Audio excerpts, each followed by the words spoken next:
Hi beautiful people, I hope कि आप सब बहुत अच्छे हैं, बहुत खुश हैं एंड मेरे यूट्यूब चैनल पर आपका स्वागत है। मैं रहता हूं फ्रांस के अंदर एंड मैं फ्रांस को लेकर बहुत ज़्यादा अपडेट्स आपके साथ शेयर करता हूं।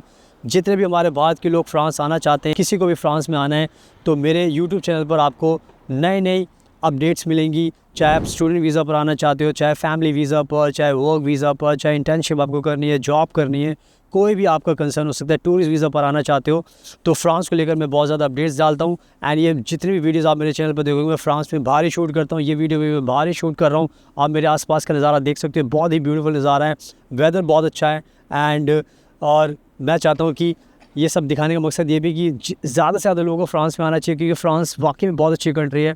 अगर आपको स्टडी करनी है तो आपके लिए तो बहुत ही अच्छी कंट्री है, क्योंकि फ्रांस बहुत ज़्यादा बेनिफिट्स देती है। तो इसीलिए मैं सारी चीज़ें आपको अपनी वीडियोस में बताता हूँ। और आज का जो टॉपिक है वो भी बहुत इंपॉर्टेंट है, बिकॉज़ आज मैं बात करने वाला हूँ कि आपका स्टूडेंट वीज़ा रिजेक्ट क्यों होता है।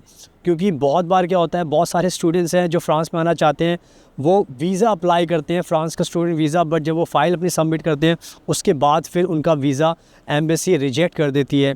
तो उसके अपने कुछ रीज़न्स होते हैं। जो लोग वीज़ा अप्लाई करते हैं उनको ये बातें नहीं पता होती, क्योंकि सिंपल सी बात है, आपको ज़्यादा नॉलेज नहीं होती। आप अपने जो भी आप रिसर्च करते हो उसके हिसाब से अपना वीज़ा लगाते हो। तो बहुत ज़्यादा हमें इंक्वायरीज़ आती है कि सर मैंने वीज़ा अप्लाई किया था, मेरा एडमिशन हो गया था, बट मैंने वीज़ा अप्लाई किया और मेरा वीज़ा रिजेक्ट हो गया, तो मुझे क्या गलती की है और बताइए कि क्या एग्जैक्टली मुझे करना चाहिए ताकि मेरे को वीज़ा मिलने में कोई दिक्कत ना हो। तो इसलिए मैंने आज का यही टॉपिक चूज़ किया, वीज़ा का, स्टूडेंट वीज़ा क्यों आपका रिजेक्ट होता है। तो मैं आपको आज बहुत अच्छी बातें बताने वाला हूँ इस वीडियो के अंदर। एंड ट्रस्ट मी, मेरे यूट्यूब चैनल पर आपको बहुत ज़्यादा इन्फॉर्मेटिव वीडियोस मिलेगी एंड बहुत ज़्यादा नॉलेज मिलेगी, जो कोई भी आपको और यूट्यूबर नहीं बताने वाला। क्योंकि मेरा ये खुद का एक्सपीरियंस है, क्योंकि मैं फ्रांस में रहता हूँ, तो मुझे ज़्यादा नॉलेज है एंड मेरे एक्सपीरियंस से आपको, नॉलेज से आपको बहुत ज़्यादा हेल्प होगी। So now without wasting for the time, let's get started. तो इसमें सबसे पहली चीज़ मैं बोलना चाहूँगा, फ्रांस का जो स्टूडेंट वीज़ा होता है वो वाकई में आसान नहीं होता, क्योंकि उसके अंदर काफ़ी सारी चीज़ें इन्वॉल्व होती हैं, प्रोसेस होता है, पूरा लंबा अच्छा खासा प्रोसेस होता है। एंड हर एक स्टेप पर आपको सारी चीज़ें बहुत अच्छे तरीके से वीज़ा ऑफिसर को समझानी पड़ती है एंड अपनी फ़ाइल अच्छे से लगानी पड़ती है, तब जाके वीज़ा मिलता है। अगर आपने छोटी छोटी गलती की तो उससे भी आपका वीज़ा रिजेक्ट हो जाता है। तो जो वीज़ा रिजेक्ट होता है आपका, उसका जो सबसे बड़ा रीज़न होता है जो मैंने नोटिस किया, वो है कि आपके डॉक्यूमेंट्स पूरे नहीं होते। डॉक्यूमेंट्स पूरे नहीं होते, इसका मतलब ये होता है कि जब भी आप वीज़ा अप्लाई करना चाहते हो तो आपको कहीं ना कहीं बहुत ज़्यादा डॉक्यूमेंट्स, आपको ये पता रहता है कि मुझे अप्लाई करना है, लेकिन कुछ चीज़ें ऐसी होती है कभी कभी मिस हो जाती हैं। ये नहीं कहता कि आपने जानबूझ के किया, बट बहुत बार होता है कि आपको सारी चीज़ें नहीं पता होती। आप अगर खुद से वीज़ा अप्लाई करते हो तो कहीं ना कहीं आप जितनी इन्फॉर्मेशन गैदर कर सकते हो उसी हिसाब से फिर वीज़ा लगाते हो। एंड हो सकता है कि जो फाइल आपने सबमिट की उसमें बहुत चीज़ें मिसिंग हो सकती है। अब वो देखो, कुछ भी हो सकता है, आपका सीवी भी हो सकता है, फ़ंड भी हो सकता है, हेल्थ इंश्योरेंस भी हो सकता है, आपके एजुकेशन के डॉक्यूमेंट्स हो सकते हैं, तो कुछ भी हो सकता है, वो हर फाइल के ऊपर डिपेंड करता है। तो मैं आपको एक अच्छा सा आइडिया दे रहा हूँ कि क्यों आपके वीज़ा रिजेक्ट हो सकते हैं। तो पहला रीज़न हो गया आपका डॉक्यूमेंट्स का।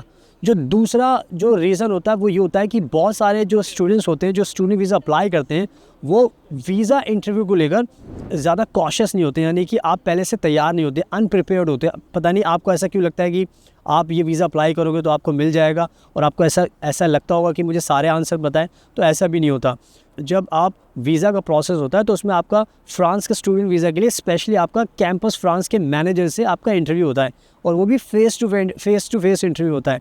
और उसमें आपको ध्यान रखना होता है कि वीज़ा ऑफिसर आपसे कुछ भी सवाल पूछ सकता है, और कुछ भी सवाल में अगर आपको उसके सही आंसर नहीं आते तो कहीं ना कहीं आप कंफ्यूज हो जाओगे, आप घबरा जाओगे, उस टाइम आपके आंसर सही नहीं जा पाएंगे। तो वीज़ा ऑफिसर को आपके इंटेंशन पर शक हो जाता है कि ये इंसान जाना चाहता है, इसने तैयारी कर ली, एडमिशन ले लिया है, बट कहीं ना कहीं इसका जो इंटेंशन है वो सही नहीं है। ये हो सकता है वहाँ जाकर पढ़ाई ना करे, कुछ और करे।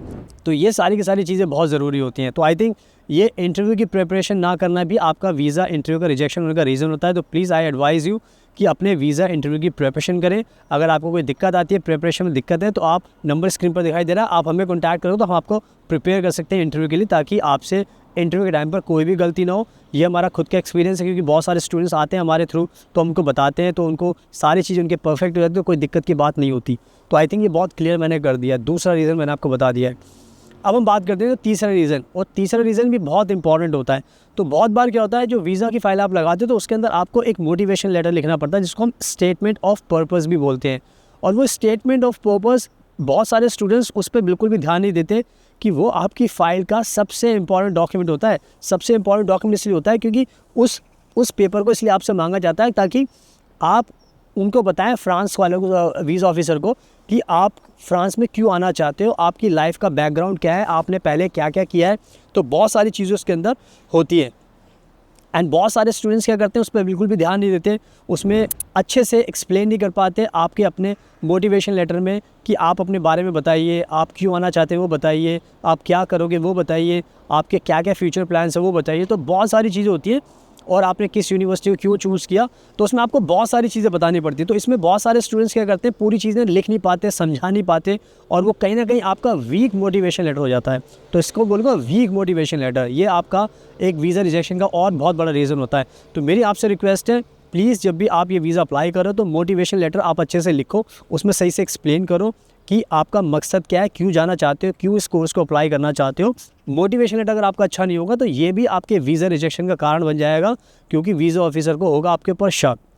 तो ये जो 3 रीज़न मैंने बताए ये बहुत इंपॉर्टेंट है। अगर आप इस पर वर्कआउट कर लोगे, अपनी सारी चीज़ों को अच्छे कर लोगे, तो आपके वीज़ा रिजेक्शन के चांसेस बहुत कम हो जाएंगे। तो इसीलिए आप जब भी खुद से अप्लाई करते हो तो ध्यान रखिए, अगर आप चाहते हो कि हम आपकी मदद करें तो आप नंबर स्क्रीन पर दिखाई दे रहा है आपको, आप हमें कॉन्टैक्ट करोगे तो हम आपको गाइड करेंगे और आपकी फ़ाइल अच्छे से तैयार करेंगे ताकि फ्रांस में आने में आपको कोई दिक्कत ना हो।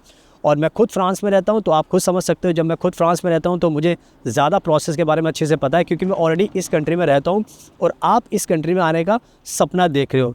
तो इससे आप अंदाज़ा लगा सकते हो कि मुझे ज़्यादा नॉलेज है। थैंक यू सो मच आपके कीमती टाइम का वीडियो को देखने के लिए, और सारी चीज़ों को वर्कआउट कीजिए।